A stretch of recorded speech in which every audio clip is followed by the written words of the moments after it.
If you're using AI to summarize information about a company, especially their financial information, you have to have enough kind of life experience and common sense to actually understand what it means.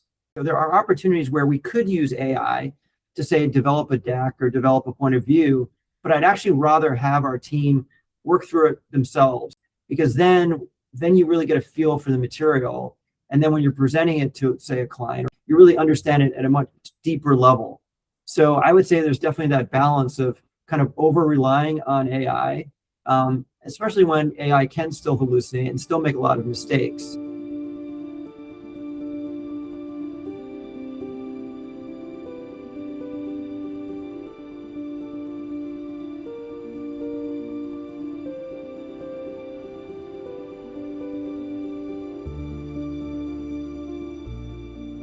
Welcome to yet another podcast where we are connecting and interviewing the experienced bankers in the North American region and the European region. So the podcast name is Investment Banking Decoded. So today we are joined by Mr. James Marciano. He's the founder and CEO of Tech Advisors. He's a serial entrepreneur, angel investor, and M&A advisor who has founded multiple successful companies and has first-hand experience building, scaling, and selling businesses. So we are excited to hear his perspective on entrepreneurship, deal making, and the lower middle market M&A landscape. Welcome to our show, James. Thanks for taking your time. Thank you so much. It's a pleasure to be here. So to start with, I would like to understand your background and some key milestones in your professional journey so far. Sure. I think I have a fairly unique background for an investment banker.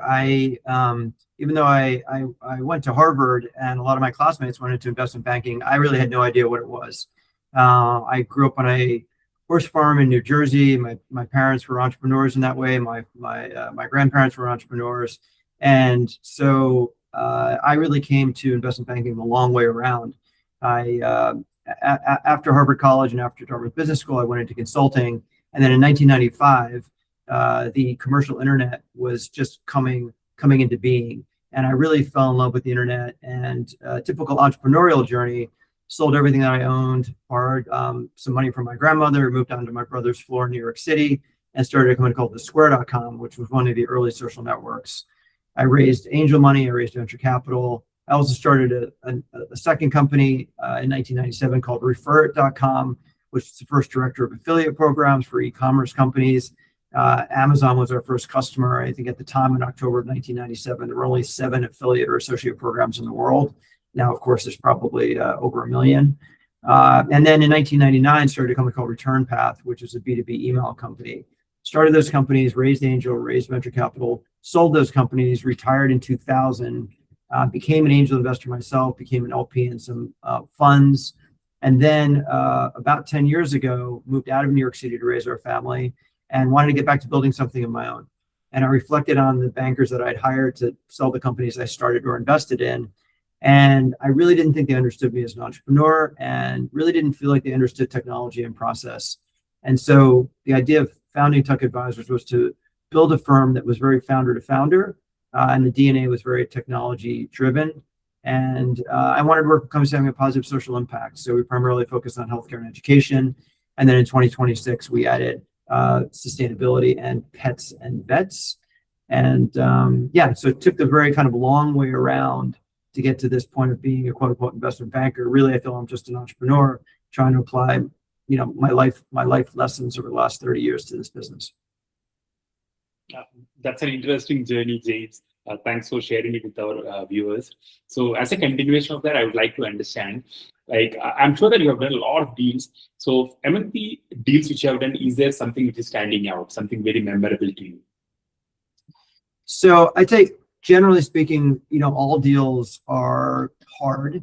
All 3 phases of every deal is hard in its own unique way. I often joke that my social psychology degree is more valuable than my MBA, because at the end of the day, this is a tech-enabled services business, at least ours is, but still nothing's going to replace that kind of human-to-human connection. And so it's just really important to understand what people are looking for. And it really is a difficult business. You can understand why the industry average is something like 35% success rate getting deals closed. our North Star KPI is percent of deals closed. Last year, we were really proud of the fact that we had a 100% success rate. So 8 for 8 deals. And that's just because, every step of the way, we're trying to optimize and trying to be careful and trying to fight the good fight.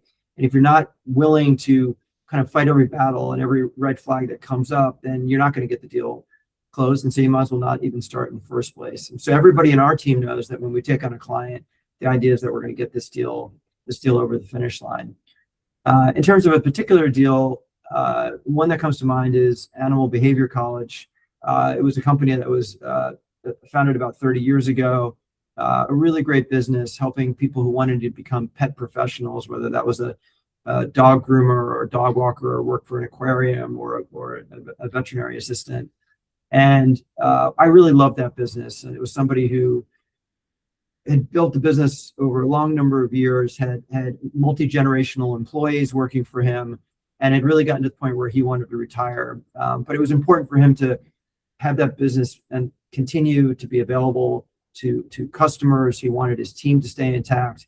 And so we worked really, really hard. We went out to about 1,000 companies around the world, and we found him just the perfect buyer, a little kind of PE firm that was rolling up companies in the continuing education space. And fortunately, was able to bring along almost all of his employees, and we were able to exceed our price expectations for that deal. And he was able to go do what he wanted to do, which was spend more time with his grandchildren and his wife. And so I love that deal. It's the reason I got into this business, helping people to move on to the next chapter of their life, making sure that their legacy is maintained. And it was great for us because we wanted to do more deals in the pet space, and so that was a great way to kick things off. Thanks for sharing that behind the scenes perspective to us. So this is some common thing which most of my clients have told me, like while interviewing, they tell that they are able to make a change in other person's life. So that's what the motto of investment banking is all about. I'm sure that Tech Advisors also is doing the same thing. So I would like to understand, what are your top focus for the remaining of 2026 and 2027? How are you planning to expand Tech Advisors in the coming years? Yeah, I think a lot of startup founders talk about this, this curve that they're going to hit, this inflection point. And I think for me, for all the companies I've started, they've always gone relatively slowly because I just really care about having A+ players on the team. So really, really high IQ, but just as importantly, really high EQ. And it's hard to find that. And so we're really fortunate now, going into our 10th year, to have really hit that inflection point where the team has never been stronger. We have about 35 people on the team. The technology has never been stronger, and it's getting stronger. Our clients have never been more stronger and more plentiful. And so we're just really excited about where we are as a firm and what we can do from here. There's a saying that you overestimate what you can do in the first 10 years and you underestimate what you can do in the next 10 years. So now we're entering that next chapter, and it's really about, again, finding great people to continue the growth.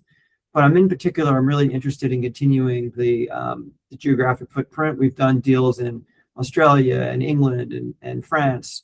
I want to continue to hopefully get more international deals done, more team members, feet on the street in those places, continuing to develop relationships with other bankers around the world.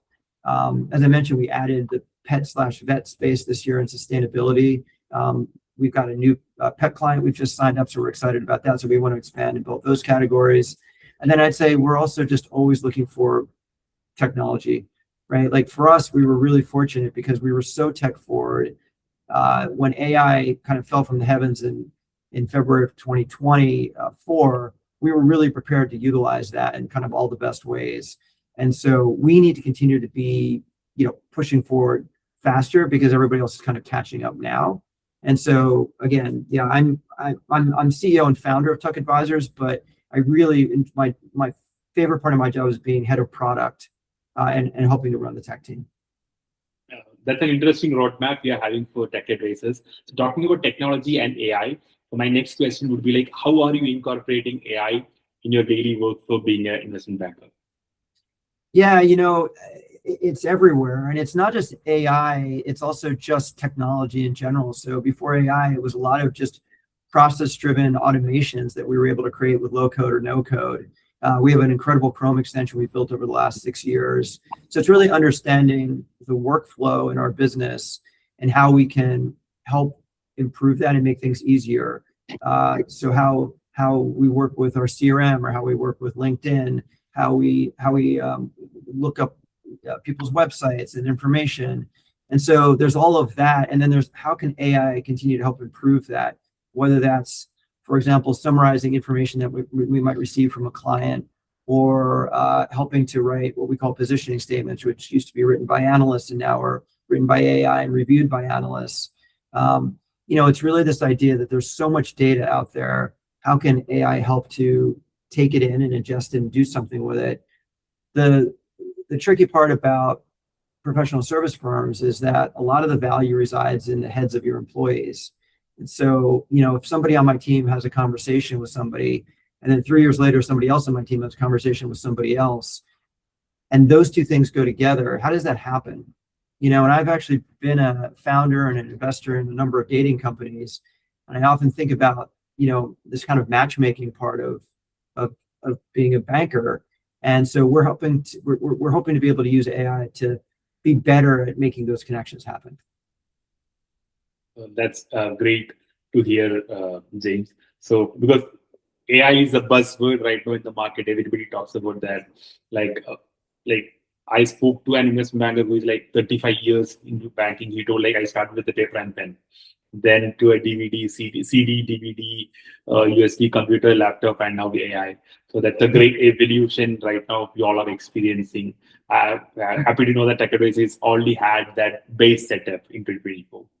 Yeah, and I think you have to be careful, because one of the challenges is that you have to still understand, if you're using AI to summarize information about a company, especially their financial information, you have to have enough kind of life experience and common sense to actually understand what it means. So you have to really deeply understand what it means. So there are opportunities where we could use AI to, say, develop a deck or develop a point of view, but I'd actually rather have our team work through it themselves with their own brain, with their own hands, because then you really get a feel for the material. And then when you're presenting it to, say, a client or a prospective client, you really understand it at a much deeper level. So I would say there's definitely that balance of kind of over relying on AI, especially when AI can still hallucinate and still make a lot of mistakes. And so we use it in certain circumstances for sure, but it's really just one tool. And, I see a lot of companies that are springing up as AI, tools companies for investment bankers. In fact, I saw a demo yesterday, and the data was just wrong, and I'm just like, yeah, this isn't what we are going to use AI for. Great. So as my last question, I would like to understand, what's your one piece of advice? It can be to the new entrepreneurs in the market or the new bankers in the market. So with your experience, what's your one piece of advice you would like to share with our audience? Yeah, I would say this is the long game. Reputation matters a lot. And if you're a young person entering this business, just know that the way you behave now and the relationships that you create today, those are the things that are going to sustain you over the long period. And so it's just really, really important to always do the right thing. Don't try to take shortcuts. Be honest with clients. The one thing that drives me crazy in this business is, other bankers who will overpromise and say, oh yeah, your company is worth, X when it's really worth half an X. And, sometimes when we go up against other banks, we lose because, of course, the seller wants to hear that their company is worth more. But invariably, they come back to us, months later or a year later and say, boy, you were right, James, that was a waste of time and a waste of money. I wish I'd listened to you. And so I would just say, yeah, this is a very relationship-driven business. And so it's just important to make sure you surround yourselves with, the best possible people that are honest and ethical, and know that those relationships that you create today, again, those are the ones that are going to help you continue to be successful into the future. Definitely, James. So with that, we are concluding this interview. So James, thanks a lot for sharing your entrepreneur journey and invaluable M&A insights also. We truly appreciate your time and wish you and the team at Decoded continued success. So it was a very pleasure having you with us today. Thank you. It's been my pleasure. Thank you for having me.